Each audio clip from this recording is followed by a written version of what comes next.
Good morning, Steve. How are you? Yeah, very well, thank you. How are you this morning? Good, good. Thanks for meeting with me for another talk. Absolutely, man. I really enjoy them. Yeah, me too. Me too. Um, Today, let's make the topic of our discussion disappointment. It's such a, such an unusual experience, I guess, because it's a mixture of several different emotions, I feel like. So, in your experience, how would you describe disappointment? Yeah, it's a great topic and it's a pretty expansive topic. And I think disappointment has a lot to do with where I'm at spiritually and emotionally. Yeah. There's this old cliche that my disappointment is in direct correlation to my expectations. Mm, So allegedly, if I don't have any expectations or my expectations are low, the disappointment will equal that. So that's yeah. that's kind of like one rule of thumb around disappointment. Sure. Yeah. So, you're expecting this level and you get this level and there's this experience there that's like, it's kind of like, related. It seems like in modern terms, like a fear of missing out, sometimes kind of an anger, kind of a sadness, a feeling of loss or missing out. All those things seem to encompass that, at least in my experience. And I think um, really I think I've shared this with you before. I've said before that my kind of cardinal sin in life was disappointment, and I think really what I was referring to is kind of what you were saying was I was expecting this and I got this, and um, I think there's a couple things I've learned from that experience, but it seems like that's kind of matches your experience. Yeah, absolutely. And I think you really said something that's really important is the experience. Yeah. How do we process the experience? I think that's probably the most critical component of life in general, right? Yeah. And we've talked about this before that everything happens inside. Yeah. All experiences happen inside. Mm. People, places, things, situations, events, they happen outside. Yeah. And so all that data comes in and the experience is rendered back here. Yeah. And that data goes through these filters, whatever these filters are. And then we can go into those at another time.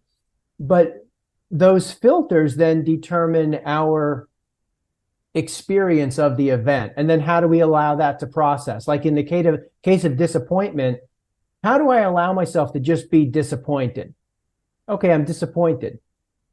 And just sit there and be disappointed without the disappointment triggering all of these other thought patterns. Yeah. Yeah, exactly. And I think one of my realizations in kind of examining this, because I feel like I've dealt with a lot of disappointment. And when I look at it, if I would have voiced my expectation, and shared that with the parties and said, this is kind of what I'm expecting it to be like, maybe I could have adjusted my expectations, or maybe I could have, um, you know, just been clear about what I wanted, and even when I think about a long, long time ago in another life, like I was in this band and I remember I had some goals, right? I wanted to play at this place in my hometown called the Palace Theater, because I remember going there when I was a kid, and it was an old theater from the 20s, and they had this sky where they would turn it on and the clouds would move on the ceiling. It was really, really neat. And I got to play there. And then I remember I was like, well, I want to play to really big audiences. And I was playing in another band, and I remember there's this 60,000 person festival that we were playing at. It literally was like somebody put a screen up and I was watching a movie of the audience that went back as far as I could see. And I remember feeling a certain amount of disappointment there. Like, this is what this is like. This is not what I thought it was. So I don't know. What do you that I struggle to understand what that is. Have you had an experience like that where it was even something great when you tell people, like when I tell you I was playing in front of 60,000 people, you're like, whoa, but I'm like disappointed by it. Yeah, wow. What a great story. And what a great learning. And I think there's two things immediately that struck me. And I think the first thing, which is so empowering, and it's about healthy relationships and healthy boundaries. And how do I have the self-confidence and the self-love to come into a relationship, any relationship, and say, hey, I've been giving this some thought, and these are my expectations for our engagement. How do these expectations align with your expectations? Or said differently, do you have any expectations regarding our time together? Yeah. And then it becomes this collaborative event where there's mutually agreeable expectations. And then there's 2 people or 10 people on the same page. So it becomes this collaborative event. So there's that. And then the other thing reminds me of this old cliche that the real never meets the ideal. Yeah. It just never does. And in my experience, the reason it never does is because I have this programming that suggests my fulfillment will be met through external circumstances. Yeah. So when I achieve A, B, and C, or I experience, X, Y, and Z, I'll be fulfilled. Yeah. And we just know that's not true. It's just categorically not true. There's just example after example of really what I would perceive to be very, very successful people who couldn't handle the disappointment and they gave up in the ultimate way. Yeah. Yeah. And it is so bizarre. I think, what I've come to understand in like a biological sense is that we've got this, we all experience dopamine as like a positive thing, but it keeps us seeking. It's like the chemical of seeking, right? And so when you're setting these goals and having, it feels really great to set this goal of, I want to play in front of 60,000 people. And then when you do it, it's like, that's cut off. You're no longer seeking that anymore. So it doesn't feel great in a way. And a lot of us will experience this in like the form of like online shopping. It's like, oh my gosh, an Amazon ad pops up and you're like, that's what I need. It's going to fix everything in my life. And then you get it and you're looking at ads again for the next thing, So I think that's why that works that way. You're seeking, you're continuously seeking. And I think understanding that has given me some facility to be able to manage the expectations. But it seems to be in lockstep with what you're saying. Yeah, and you make a great example. Everything I tend to make global terms. Much of what we experience in modern life is all gamification. So all entities that fall under consumerism want our attention and want our money. So they are creating environments that keep us attached to that dopamine hit. And our senses have gotten to this point where they crave that experience. Yeah. So I've mentioned this before, that our senses, which are organs of reception, that's what meditation is. You sit in meditation in stillness and you actually sit back and you almost open up like a satellite dish. You open up and everything just comes into you. But what's happened is, because of gamification, we're now leaning forward and we're going out for it. So nobody's sitting back, nobody's leaning back. And that's really the beauty of seated meditation, is that you sit and you dial down the senses, you dial down the nervous system, And some glimpses of this fulfillment starts to become experienced inside, whether it's happiness or joy. And then what you start to realize is all the things that we're seeking outside already reside inside. And it's up to us to kind of reveal that. Yeah. When I took the Zero to Dangerous course at the Flow Research Collective, they would talk about this massively transformative purpose. And they'd say, they'd have us do this exercise and identify something that's, supposed to be kind of, you want it on your tombstone. And then they would say, make it 100 times bigger than that. And I remember being like, well, what's the point in that? And then it occurred to me that, if you're setting this goal that couldn't possibly be achieved in your lifetime, you're setting yourself up to constantly be seeking, right? So you're in that seeking mode, knowing that, what you're building will hopefully lead to the goal. So you have some satisfaction in that, but you're never actually getting there. What do you think about that? Yeah, you can unpack that. Excuse me. You can unpack that so many different ways. Mm-hmm. And I guess I'll unpack it this way this morning, is that the goal is irrelevant. It's who you become in the journey to the goal. So in order to know that, you would have to have, and we spoke about this before, you would have to have or be developing what values are important to you. Mm-hmm. And so let's say, for instance, I have a value of honesty. Honesty is very important to me, and that's how I want to come to the world. If I've set a goal that is so beyond my reach, and I start to become dishonest in my acquisition of the goal, I really got to check that. So, so it's who we become, because that's the whole point. The whole point is, who are we evolving? Yeah. There's an evolving consciousness, there's an evolving awareness, there's an evolving intelligence, and an evolving wisdom. Who are we becoming as human beings? Yeah. At least that's why I'm here. I'm here to just evolve. Yeah. And become better, not because I'm beating myself up, but because I understand there's extraordinary capacity that we have as being human.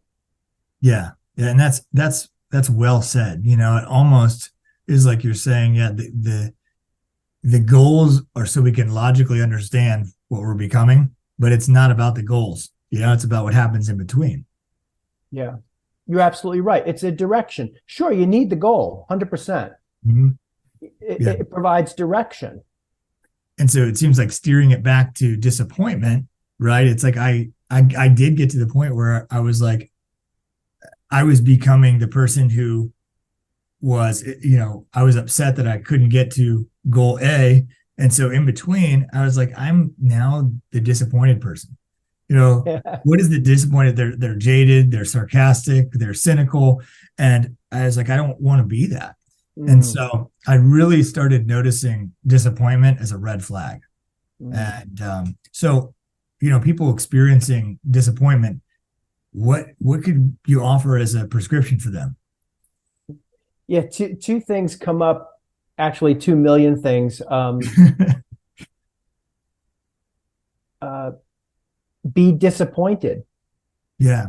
Feel the don't lean into the disappointment. Feel it and understand what it triggers inside of you.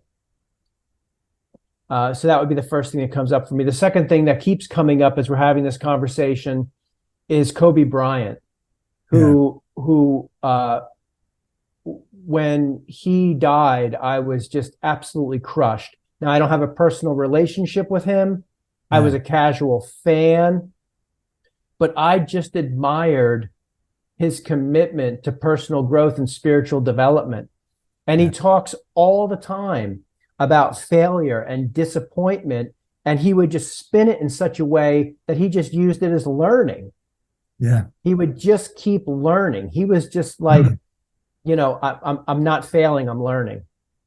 I'm not being disappointed. I'm reevaluating my expectations or my goals. He was all about, it's an engagement. It's almost like a test. It's like feedback. The universe is giving us feedback. Yeah. Yeah. And I think what that really points to, and we could talk about Kobe Bryant for hours. It's just amazing what, after losing like a world championship, I read a story about one time, after I think he missed what would have been the winning shot or whatever, he went right to the gym and started doing free throws until like 6 a.m.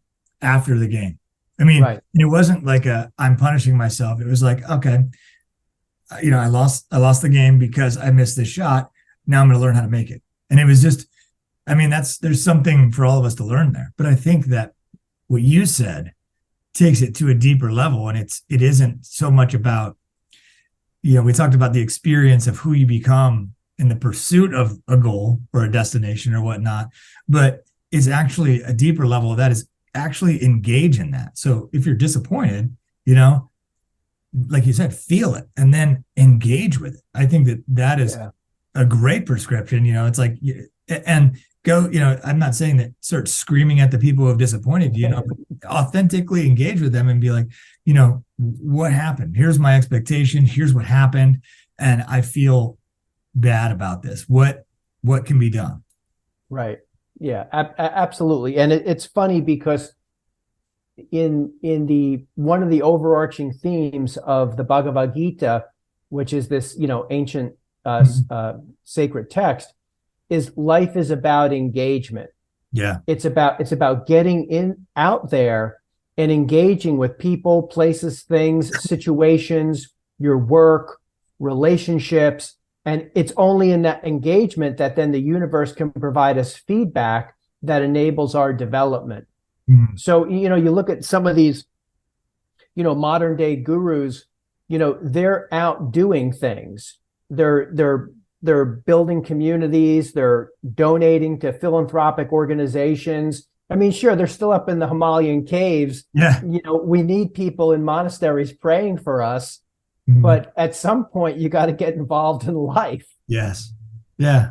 Yeah. That's a beautiful thing. And I think that there's, I look at the world around us and, I think about in corporations, you always hear about how disengaged employees are. There's just, we're overstimulated to the point sometimes of just disengagement, we're just kind of off. And, I think finding ways to really fully engage and open them up, even if it's disappointment, our topic today, even if they're opening themselves up to that disappointment, engage with it and find out, what it is that's really causing that. And I think, like you said, I think that you really need to look at it at a deeper level to really, understand what's underlying that disappointment, and make an adjustment, because ultimately it's who you're becoming on the journey to wherever you're going. Right. And again, we'll leave the goal out of it because it's a journey, right? It's just, we're on a path, on a journey somewhere. It doesn't matter where, but who we become on that path is the important thing. Yeah, I completely agree, man. It's really, and I think that sounds a lot freer to me. Yeah. It sounds a lot more compassionate than just this arbitrary, I want to own a mansion and a yacht.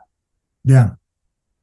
Yeah. It is interesting, even if you just do the thought exercise of, what emotion are you thinking it's going to allow you to live in there?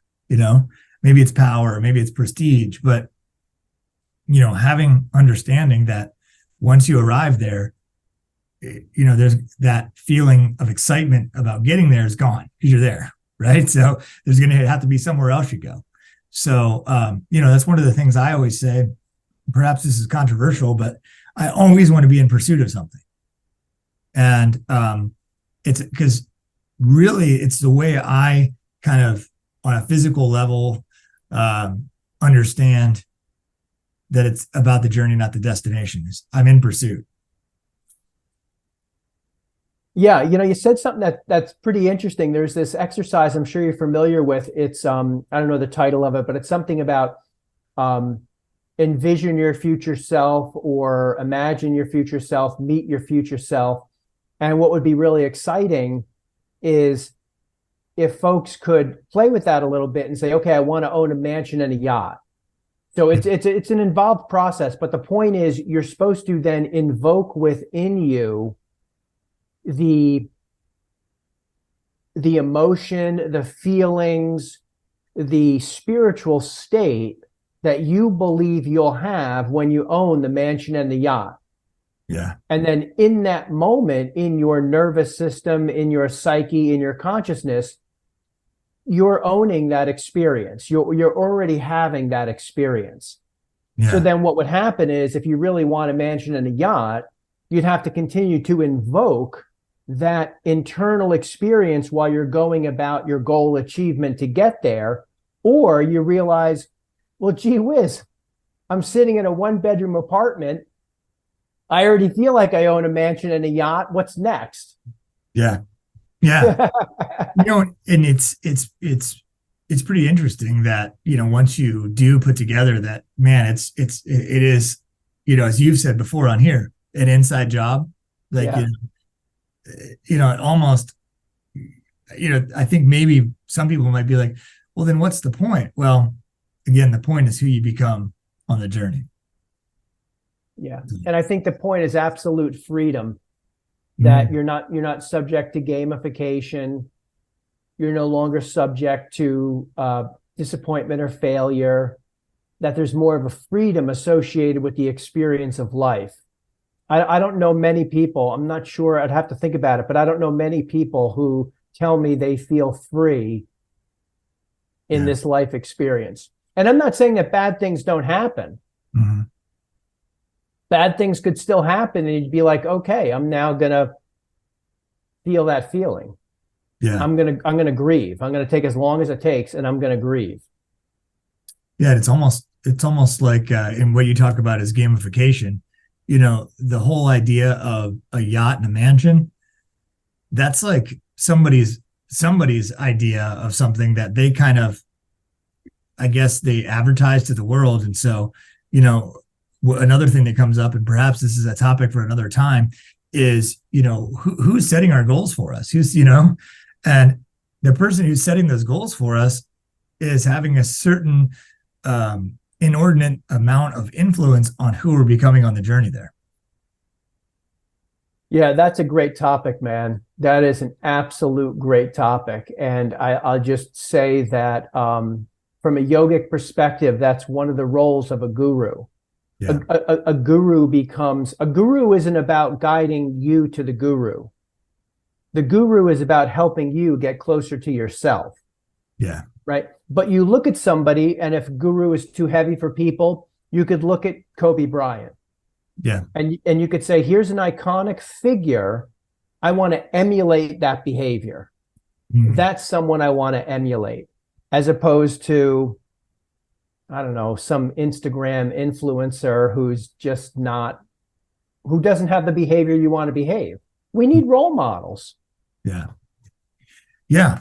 Yeah. So I think that we've discovered some insight into some of our disappointment, and not just your and I's, but like, societal. We see this goal of a mansion and a yacht, like you said, and anything else. I mean, that's like there's a whole lot more to the world than that, first of all, but that's so specific that, the chances of who you become on between now and that goal is probably pretty in line with disappointment.